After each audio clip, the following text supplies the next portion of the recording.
Good morning student. Coulomb का नियम अपना कल हो चुका है। अब कूलाम के नियम के आगे छोटी छोटी बात है ना, ज्यादा इंपॉर्टेंट नहीं। सबसे पहले कूलाम के नियम का सदिश रूप है ना, यानी vector form of coulomb law. ज्यादा कोई महत्व नहीं रखता, सिंपल है ना। मैं इसको सिंपल तरीके से बता देता हूँ, ज्यादा डेप्थ में ले जाने की मैं कोशिश नहीं कर रहा हूँ। ये सब आपका ओरिजिन पॉइंट यानी मूल बिंदु, तो आवेश Q1 तो रख दिया मैंने मूल बिंदु पर, और आवेश Q2 ये मैंने पोजीशन वेक्टर ले लिया। ये दूसरा आवेश Q2 रख दिया मैंने पॉइंट P पर। ये इसी डायरेक्शन में यूनिट वेक्टर बोल दिया मैंने R के। चलिए सिंपल हो गया। अब आप किससे भी डिजाइनिंग मानो, Q1 Q2 को आप अनलाइक यानी धन ऋण भी ले सकते हो, यानी विजातीय भी ले सकते हो, है ना। और Q1 Q2 को लाइक यानी सजातीय भी ले सकते हो। एक तो कंसीडर करना पड़ेगा। मान लीजिए अपन जो कंसिडरेशन कर रहे हैं वो अनलाइक मान के कर रहे हैं। अनलाइक मान के करने का मतलब मैं Q1 Q2 को एक को धन मान रहा हूँ, एक को ऋण मान रहा हूँ, है ना। तो साहब Q1 के कारण Q2 पर बल, है ना। तो Q1 के कारण, तो Q1 के कारण तो फिर Q1 की तरफ तो मत देखो। किस पर बल? Q2 पर। दोनों को अपन ने एक तो पॉजिटिव एक को नेगेटिव माना, तो डेफिनेटली Q2 अट्रैक्ट होगा किसकी तरफ? Q1। तो 1 के कारण 2 पर, इसको मैं लिख दूं F1, है ना। तो अकॉर्डिंग टू कूलाम F12 है ना 1/4 पाई एप्सिलॉन 0 चार्ज का मल्टीप्लिकेशन Q1 Q2। दोनों के बीच की डिस्टेंस कितनी है? दोनों के बीच की डिस्टेंस 7। अब देखना F12 की डायरेक्शन R कैप के विपरीत है, अपोजिट है, तो क्या लिखो सर? -R कैप लिख दिया सर। सेम एज, यानी इसी प्रकार Q2 के कारण Q1 पर बल, है ना। अब Q2 के कारण, तो अब Q2 की तरफ नहीं देखना, उसके कारण किस पर देखना है? Q1 पर। तो आप Q1 पर देखो, क्योंकि कारण तो रीजन तो कौन है? Q2। दोनों अपोजिट मान के चल रहे अपन, पॉजिटिव नेगेटिव। तो Q2 Q1 को क्या करेगा? अट्रैक्ट करेगा, है ना। इस फोर्स को मैं कितना कह दूं? 2 के कारण 1 पर, 2 के कारण 1 पर। तो Q2 के कारण Q1 पर, तो Q1 अट्रैक्ट होगा, दिख रहा है ना। तो सर अब लिख दूं मैं F21, है ना। Q1 के कारण Q2 के कारण Q1 पर बल 1/4 पाई एप्सिलॉन 0। दोनों चार्ज तो वो के वही है, Q1 Q2 ही है, चलिए। और दोनों के बीच की डिस्टेंस भी वो की वही है, उसमें भी कोई किसी प्रकार का चेंज नहीं है। यूनिट वेक्टर F12 की डायरेक्शन देखना किधर है? R कैप की दिशा में, या R कैप लिख दिया। अतः अगर इन दोनों को देखें तो F12 और F21 मान में तो बराबर है, मान तो दोनों का बराबर है, लेकिन ये दोनों एक दूसरे के विपरीत हैं, है ना। इनकी डायरेक्शन विपरीत है। तो सीधा सीधा इसका रिजल्ट ये निकल के आता है अपने सामने कि एक बल अगर क्रिया है तो दूसरी प्रतिक्रिया, यानी न्यूटन के थर्ड लॉ की भी यहाँ पुष्टि होती है ना। और दूसरी सिंपल सी बात है कि दो आवेश उनके मध्य बल, यानी Q1 के कारण Q2 पर लो, चाहे Q2 के कारण Q1 पर लो, बल बराबर आएगा, दिशा विपरीत आएगी, है ना। तो सब सीधा सीधा अगर रिजल्ट बोलें तो आवेशों के मध्य बल, चाहे Q1 के कारण Q2 पे निकालो, चाहे Q2 के कारण Q, आवेशों के मध्य बल परिमाण में समान होते हैं, रिजल्टेंट तो सेम होता है, लेकिन दिशा उनकी विपरीत होती है। तो अब आज के बाद अगर मान निकालने की बात है तो Q1 के कारण Q2 पे निकालो, चाहे Q2 के कारण Q1, और दिशा की जहां बात है तो वो दिशा तो दोनों परस्पर विपरीत होगी, वो तो चित्र में भी दिख रही है। तो ये न्यूटन के थर्ड लॉ की भी पुष्टि करता है ना। तो आवेशों के मध्य कूलम्ब बल परिमाण में समान लेकिन विपरीत दिशा में होगी। अब एक पर्पज है जो अपना सोल नहीं हुआ, वो मैं आपको शॉर्ट में समझा देता हूँ। मैं आपको समझा देता हूँ कि यदि रिपल्शन है, रिपल्शन को वेक्टर फॉर्म में जाहिर करते हैं पॉजिटिव से, है ना, और अट्रैक्शन है तो अट्रैक्शन को वेक्टर फॉर्म में जाहिर करते हैं नेगेटिव से। तो आप इस वेक्टर फॉर्म के चक्कर में पड़ो ही मत, आपको तो मैं जो कह रहा हूं वो समझो, है ना। ये जैसे मैंने लिखा 1/4 pi epsilon 0 Q1 Q2 upon R square, clear है ना। अब मैं अगर आपसे पूछता हूं कि ये जो दो आवेशों के मध्य बल है, ये आकर्षण बल है या प्रतिकर्षण बल है, मेरा एक सिंपल सा क्वेश्चन है आपसे, तो आप नहीं बोल सकेंगे क्योंकि यह सदिश रूप नहीं है। तो पहली बात तो जब कोई आपके सामने बल सदिश रूप में नहीं हो तो आप मान तो बोल सकते हो, लेकिन नेचर नहीं बता सकते कि वो आकर्षण है या प्रतिकर्षण है। तो इस समय मैंने आपसे पूछा कि आवेशों के मध्य बल आकर्षण है या प्रतिकर्षण है, तो आप साइलेंट रहो क्योंकि आप इस समय जज कर ही नहीं सकते। अब देखो मैं लिखता हूं vector form, F is equal to 1/4 pi epsilon 0 Q1 Q2 upon R square RK। अब मैं आपसे पूछता हूं कि आवेशों के मध्य बल कितना है, तो ठीक है कि Q1 Q2 1/4 pi epsilon Q1 Q2 upon R square. अब मैं आपसे पूछता हूं कि ये बल आकर्षण है कि प्रतिकर्षण, तो अब आप साफ कह सकते हो कि ये प्रतिकर्षण बल है क्योंकि इसमें कौन सा चिन्ह आ रहा है, पॉजिटिव। अगर मैं लिखता हूं F is equal to 1/4 pi epsilon 0 Q1 Q2 R square RK। अब ये माइनस चिन्ह यहाँ लगाओ चाहे यहाँ, बात एक ही, वहां लगाओ चाहिए।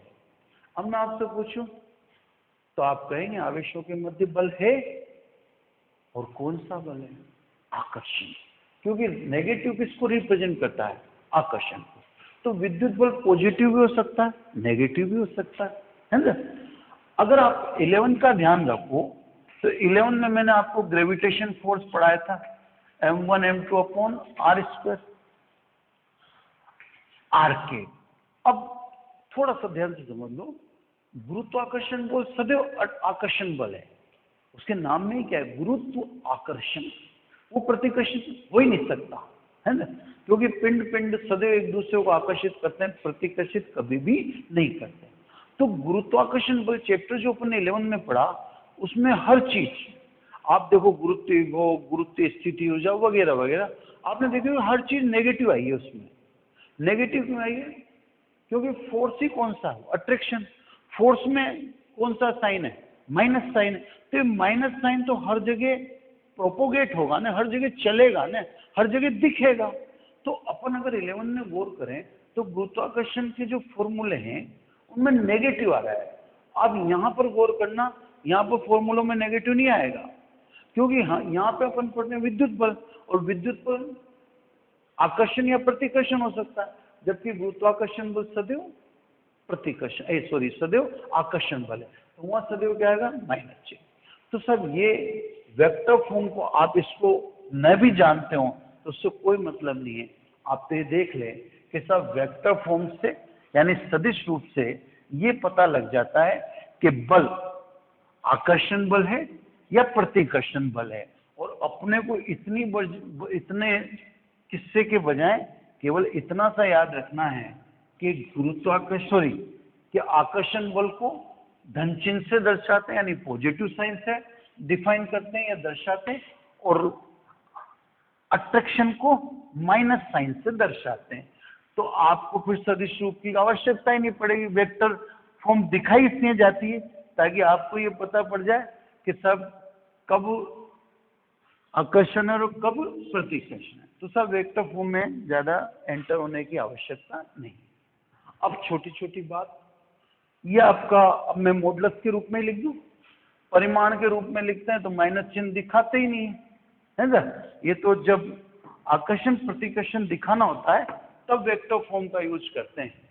अब ये दोनों फोर्स हैं, ये ग्रेविटेशन फोर्स, ये इलेक्ट्रिक फोर्स, दोनों में सिमिलरिटीज भी हैं और दोनों में डिफरेंसेस भी हैं। तो पहले तो जैसे डिफरेंस की बात कर लें। डिफरेंस की बात तो सब, ये ग्रेविटेशन फोर्स है, इसमें जी फिक्स है 6.67 into 10⁻⁻11 newton into metre square पर केजी स्क्वायर है ना। इसमें बात करें तो फिलहाल तो ये फिक्स है ना, न्यूटन इंटू मीटर स्क्वायर पर कूलम स्क्वायर। लेकिन ये तो वैक्यूम है, अगर वैक्यूम नहीं होता तो फिर आप ये मान लिख ही नहीं सकते। ये मान ओनली किसके लिए? वैक्यूम के। तो पहला डिफरेंस देखें तो गुरुत्वाकर्षण बल माध्यम पर निर्भर नहीं करता, जबकि कूलम बल माध्यम पर निर्भर करता। पहला डिफरेंस के लिए। दूसरा डिफरेंस सिंपल है। दूसरे डिफरेंस में है कि गुरुत्वाकर्षण बल ओनली आकर्षण बल है ना, जबकि इलेक्ट्रिक फोर्स आकर्षण भी हो सकता है और प्रतिकर्षण भी हो सकता है।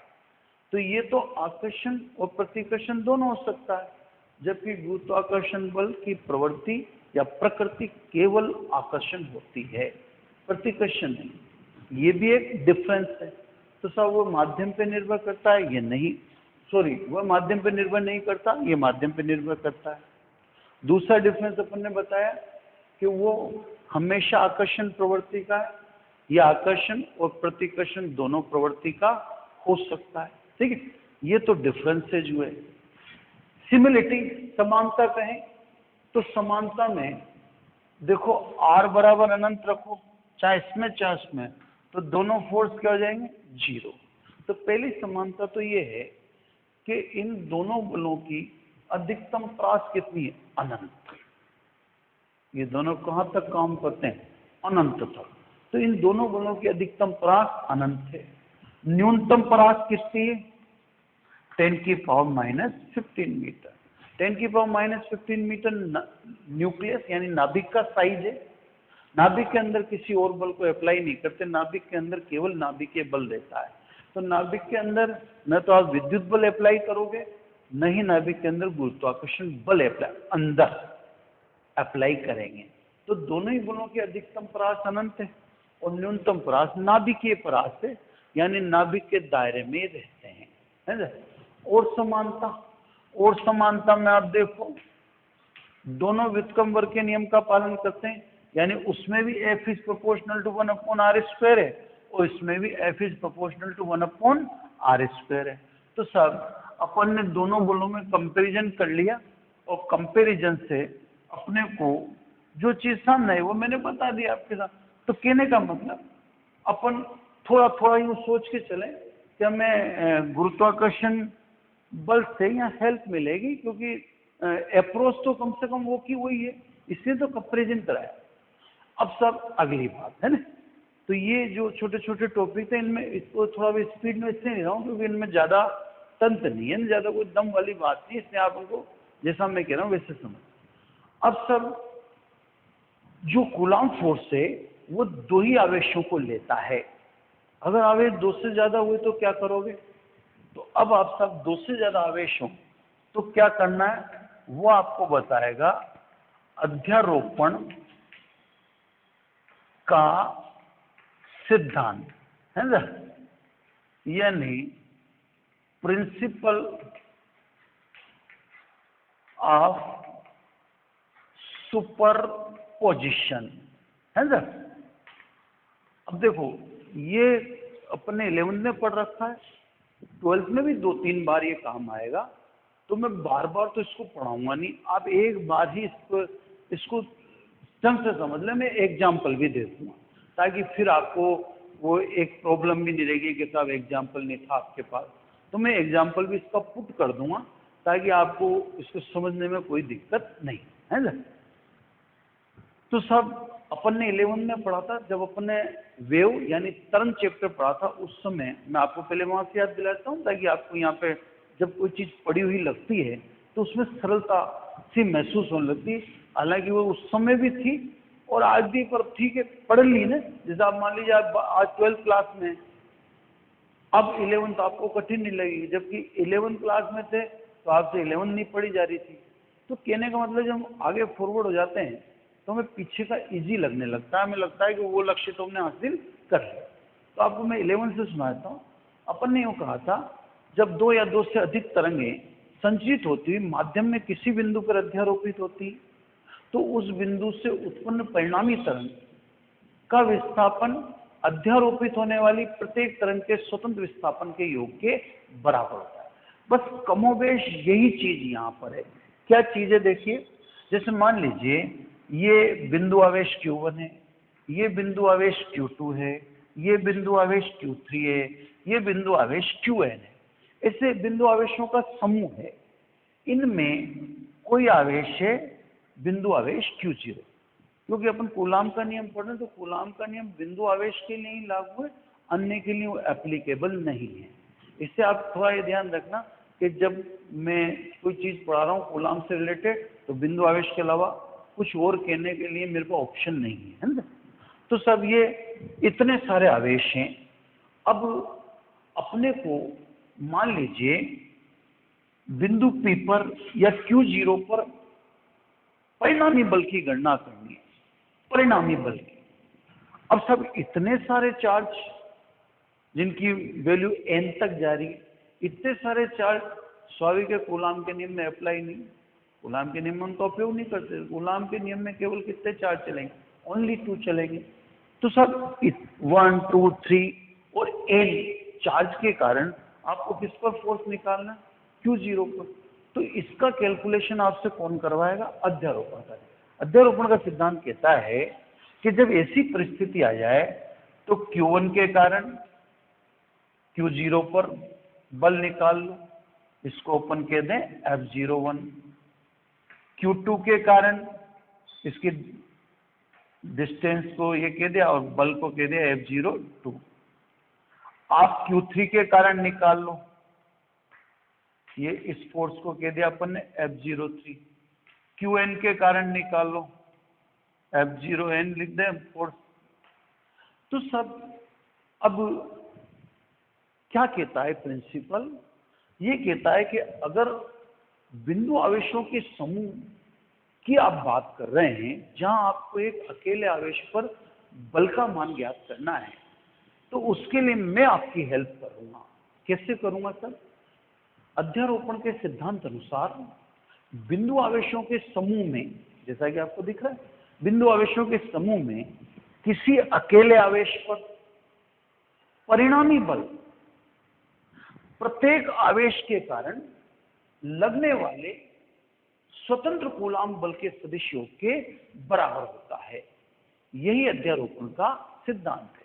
यानी इस सिद्धांत के अनुसार Q0 पर परिणामी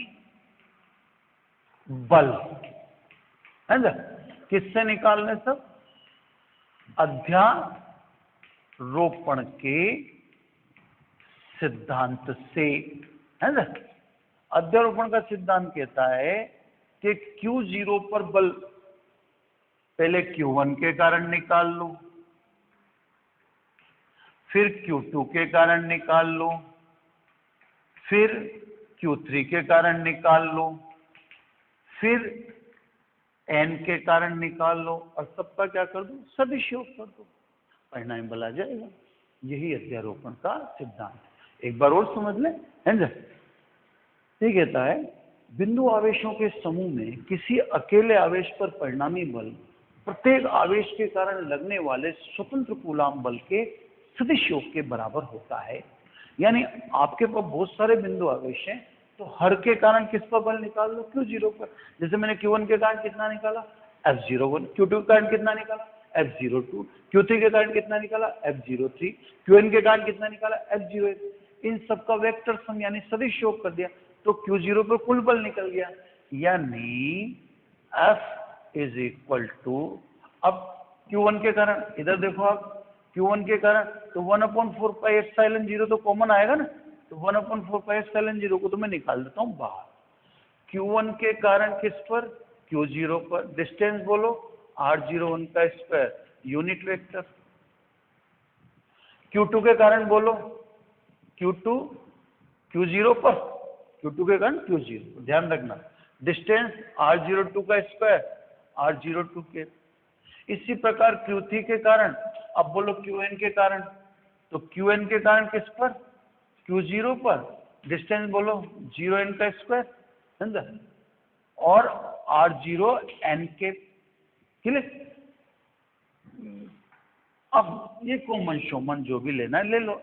F is equal to, Q0 common आ रहा है, 1/4πε0 सब में आ ही रहा था, यहाँ आ गया Q1/r01 का स्क्वायर r01 के। यहाँ आ गया सब Q2/r02 स्क्वायर r02 के, and Qn is equal to r0n square r0n के। तो सब ये आप अनेक बिंदु आवेशों के कारण किसी एक बिंदु पर परिणामी बल की गणना कर सकते हैं। अब एक्चुअली क्या है कि ये तो एक थ्योरेटिकल फेनोमेना होता है, यहाँ पर कहना आसान होता है। यहाँ पर तो ठीक है, मैंने समझा दिया, 2 मिनट में हो गया। पता है कौन सा योग कर रहे हो आप कर रहे हो सदिश योग, ठीक है। अब सदिश योग इतना आसान नहीं होता जितना आसान आप सोच रहे हैं। तो मैं आपको अध्यारोपण सिद्धांत पढ़ा दिया ना मैंने, अब ऐसे तो आपको इतना अच्छे से समझ में नहीं आ पाएगा, लेकिन अब मैं आपको एक सरल उदाहरण से अध्यारोपण के सिद्धांत का मैसेज समझा रहा हूं। फिर मैं आपको कूलाम के नियम की एक शीट प्रोवाइड कर दूंगा और उसके कुछ न्यूमेरिकल अपन करेंगे, है ना, ऐसा अपन सोचते हैं। तो पहले वो आपको करने होंगे, फिर मैं वो आगे उससे करूँगा। अब मैं यही अध्यारोपण का सिद्धांत आपको बाय न्यूमेरिकल समझा रहा हूँ, बहुत ध्यान से समझना, कठिन नहीं है। पर क्या है, जैसे भी ऐसे पढ़ाने अपन ने, ऐसे पढ़ने में कोई चीज में दम नहीं लगती। टॉपिक पढ़ोगे आप तो टॉपिक में इतनी जान नहीं होती, न्यूमेरिकल चिल्लाता है। आप जब न्यूमेरिकल करने लगोगे तो आपको पता पड़ेगा कि टॉपिक में इतनी डेप्थ थी क्या, है ना। तो मैं अब आपको एक न्यूमेरिकल से ये समझाता हूँ, सरल है न्यूमेरिकल भी, टेंशन में नहीं कोई, है ना। ये मैंने साहब एक्स एक्सिस ले ली, ये X cap unit vector R cap ले लें, है ना, या एक्स जैसे भी चलो आर कैप ले लो ना, या कैप। एक्स एक्सिस पर ये मूल बिंदु, ये 2 सेंटीमीटर, सेंटीमीटर को मैंने ये मीटर में बना दिया, है ना। ये 4 सेंटीमीटर, ये 4 सेंटीमीटर को मैंने मीटर में लिख दिया। ये 8 सेंटीमीटर, ये 8 सेंटीमीटर को मैंने मीटर में लिख दिया। और ये 16 सेंटीमीटर, ये 16 सेंटीमीटर को भी मैंने मीटर में लिख दिया। अब आप देखना अध्यारोपण सिद्धांत लाइव है ना। ये सब मूल बिंदु है ना, ये 2 सेंटीमीटर, 4 सेंटीमीटर, 8 सेंटीमीटर, 16 सेंटीमीटर, कितनी जगह होगी ये, 1 2 3 4 5, है ना, 5 प्लेसेस। इन पर 20 माइक्रो कूलाम का आवेश रखा है। ये सब क्यों रख दिया अपन ने, 20 माइक्रो कूलाम, तो 20 माइक्रो का मतलब 10⁻⁻⁶। तो इन सब पर यहां भी, यहां भी, यहां भी, यहां भी और यहां भी कितने माइक्रो कूलाम का आवेश रख दिया मैंने, 20 माइक्रो कूलाम का। सब पॉजिटिव है, सारे के सारे, या सारे के सारे नेगेटिव, पर सब एक ही, या तो पॉजिटिव ले लो या नहीं तो अपन पॉजिटिव ले लो। तो 20 माइक्रो कूलाम के आवेश इतनी जगह पर रखे हैं, हो गया बिंदु आवेशों का समूह दिख गया, जैसा मैंने अभी आपको पढ़ाया था। अब मैं आपसे कह रहा हूं कि 2 सेंटीमीटर पर परिणामी बल बताओ। तो 2 सेंटीमीटर पर परिणामी बल किस किस के कारण होगा? इसके कारण होगा, इसके कारण होगा, इसके कारण होगा और इसके कारण। तो एक बार बताओ कि इस पर कितने कितने आवेश बल लगाएंगे? 1 2 3 4, ये 4 आवेश इस पर बल लगाएंगे। किस पर? इस पर। अपन से ये यही पूछता है कि इस पर परिणामी बल बताओ। देखो अब सब है ना। अब सबसे पहले 1K का है, तो इसको 1 2 3 4 समझ जाएगा अपन। तो सबसे पहले 1K का है, ठीक है। तो इसको F1 लिख दो, आप समझ जाएंगे सिंपली, है ना। 1K का है इस पर बल, तो 1/4 पाई एप्सिलॉन 0। वैक्यूम है तो आप 9 × 10 की पावर 9 भी लिख सकते हो, उससे कोई फर्क नहीं पड़ा, है ना। 1 दोनों के जिनके मध्य बल उनका गुणा कर दो और उनके बीच की दूरी, तो 0 और 2 सेंटीमीटर के बीच की दूरी कितनी होती है? 2 सेंटीमीटर ही हुई ना।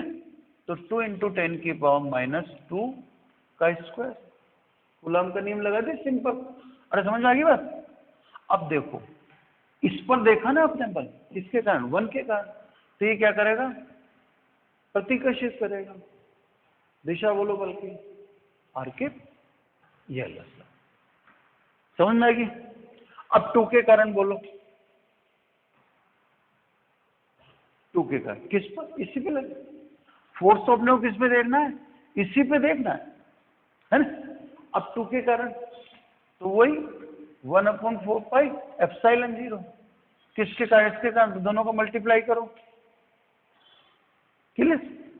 दोनों के बीच की दूरी 4 सेंटीमीटर और 2 सेंटीमीटर के बीच की दूरी कितनी होती है? 2 सेंटीमीटर। तो बीच की दूरी 2 × 10 की पावर -2 का स्क्वायर। अब ये इसको क्या करेगा? सट जाती है ना, तभी धंधन है। तो ये इसको क्या करेगा? प्रतिकर्षित। बल इस पे देखना है, तो बल की डायरेक्शन यहाँ देखना। तो ये पॉजिटिव, ये पॉजिटिव, तो इसको प्रतिकर्षित करेगा। डायरेक्शन बोलो। आर कैप के विपरीत तो कितनी आएगी? -r कैप, है ना। अब 3 इसके कारण बोलो 1/4 पाई एप्सिलॉन 0, वही Q × Q स्क्वायर ही आ रहा है अपॉन जिनके मध्य बल उनके बीच की दूरी लेनी। अब किस किस के बल में मध्य बल निकाल दो, इन्हीं के बीच की दूरी लेनी है। 2 सेंटीमीटर और 8 सेंटीमीटर के बीच दूरी कितनी होती है? 6 सेंटीमीटर। तो 6 × 10 की पावर -2 डायरेक्शन। अब इसके कारण उस पर, तो ये उसको रिपल करेगा, प्रतिकर्षित करेगा। ये प्रतिकर्षित करेगा, तो प्रतिकर्षित करेगा तो आर कैप के विपरीत। तो क्या लिख दिया मैंने? -r cap. समझ गया? तो जिसके कारण उन दोनों का तो मल्टीप्लीकेशन, और उनके ही बीच की दूरी लेनी पड़ती, ध्यान रखना अपने। अब 4 उसके कारण बोलो F4, वही 1/4 पाई एप्सिलॉन 0। जिनके मध्य बल उनका मल्टीप्लीकेशन, क्लियर। जिनका मल्टीप्लीकेशन किया है उन्हीं के बीच की दूरी लेना। तो 2 सेंटीमीटर और 16 सेंटीमीटर के बीच की दूरी कितनी? 14 14। तो ये 14 × 10 की पावर -2 का होल स्क्वायर। डायरेक्शन बोलो। उसके कारण, वो तो कारण है, वहां बल नहीं देखोगे, किस पर? Q पर। तो वो इसको क्या करेगा? रिपल करेगा, प्रतिकर्षित करेगा, है ना। तो डायरेक्शन क्या लिखूं? आर कैप के अपोजिट। उधर मैंने आर कैप मान ली ना, मान ली तो मान ली, है ना। ठीक है, सबके कारण निकाल ले। अध्यारोपण के सिद्धांत से Q पर परिणामी बल। अब क्या निकालना है उस पर? परिणामी बल। तो F is equal to F1, F2, F3 and F4। Clear? यानी F इज इक्वल टू क्या क्या कॉमन आ रहा है? Q स्क्वायर 1/4πε0², ये तो कॉमन आ गया। क्लियर? अब R के पीछे ले लूंगा, यहाँ क्या बचा? 2 × 10⁻² का होल स्क्वायर। R के पीछे लूंगा, माइनस छूटेगा, तो यहाँ क्या लिख दूं? माइनस 2 × 10⁻² का होल स्क्वायर। ये माइनस छोड़ दे ना, ये माइनस, पीछे तो R के भी लूंगा ना, यहाँ भी माइनस छूटेगा। कितना? माइनस 6 × 10⁻² का होल स्क्वायर। ये माइनस छोड़ दिया, यहाँ भी माइनस छोड़ना पड़ेगा। माइनस 14 × 10⁻² का होल स्क्वायर। और पीछे क्या कॉमन ले लूं? आर के ले लें।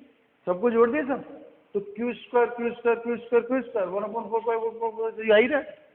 आर के बार के बाई रहता है, माइनस माइनस माइनस अंदर डाल ली थी, ये 4 के भी, ये कैंसिल। क्लियर? वैल्यू पुट करो। 1/4πε0 क्या लिखोगे आप? 1/4πε0 मान 9 × 9 10⁹। Q स्क्वायर 20 × 10⁻⁻6 का होल स्क्वायर, ये Q स्क्वायर अपॉन, अंदर देखो ये माइनस माइनस आ रहा है, ये मैंने माइनस का बाहर ले लूं, ये माइनस है ना, दिखा दिया बात? ये माइनस, ये माइनस, ये माइनस, ये 10⁻⁻4 हो जाएगा, ये भी 10⁻⁻4 हो जाएगा, तो ये 10⁻⁻4। क्लियर? अब नंबर रह गया यहाँ 1/6 का स्क्वायर 36, माइनस मैंने बाहर ले लिया, ये माइनस बाहर पड़ा है ना, और 14,196 आर केप की जगह आर केप। क्लियर? अब देखो साहब खटाखट एफ, तो देखो ध्यान से 20 20 400 400, 9 चौक 36, तो माइनस 36, 2 जीरो छूटी है ना, ये 2 जीरो मैंने इसमें जोड़ दी, 9 2 11, माइनस की 12, तो माइनस की 1 ऊपर बची, माइनस की 1 और माइनस की 4 नीचे से ऊपर जाएंगे, तो प्लस की, देखो दोबारा एक बार मैं कंफ्यूज हो गया थोड़ा, माइनस की 12, या एक ये जीरो इसमें डाल दो, ये 2 दूनी 4, तो 4 को मैंने 2 से गुणा कर ही दिया, वो तो खत्म। अब ये जीरो इसमें डाल दे, -5, -5 का स्क्वायर किया तो -10, -10 और ये 9, अब -10 और 9, तो माइनस की 1 बची, माइनस की 1 में से -1 इसमें काट दें, तो माइनस की 3 ऊपर आई तो +3 होगी। क्लियर? यहाँ पर एलसीएम ले लें, 36 × 196, तो कितना आ गया? 196 + 36, ये 36 cancel by 36 R K. Clear? यानी इधर दिखा दूं, यहाँ दिखाता हूँ ना, F is equal to minus, ये रहा माइनस है ना, ये हो गया सब आपके 200, ये 232 हो गया ना, 232, नीचे 196 × 10⁻³ आर केप न्यूटन है ना। इसको मल्टीप्लाई करेंगे, अब ये 1.6 1.8 करीब मान लो सपोज है ना, तो F इज इक्वल टू, तो 1938, तो ये हो जाएगा 1.6 करीब मान लेता हूँ ना, 1.6 × 10⁻³ आर केप, यानी F is equal to 1.6 × 10⁻³ newton minus R cap दिशा में है ना। तो सब टोटल फोर्स कितना है क्यू पर? 1.6 × 10⁻³ न्यूटन, और किस डायरेक्शन में? Minus R cap. 3 जने किधर धक्का दे रहे हैं इसको, उधर, और 1 जना किधर दे रहा है, इधर, है ना। तो कहने का मतलब अब अध्यारोपण का सिद्धांत बिल्कुल क्लियर है ना।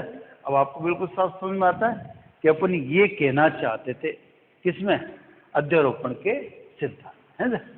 तो सब इस तरह कूलाम के नियम के और भी न्यूमेरिकल एक शीट प्रोवाइड कर देंगे, फिर उनको अलग से अपन करेंगे। ये तो मेरे को अध्यारोपण के सिद्धांत का एक सैंपल देना था जो मैं दे, है ना। थैंक यू वेरी मच, है ना।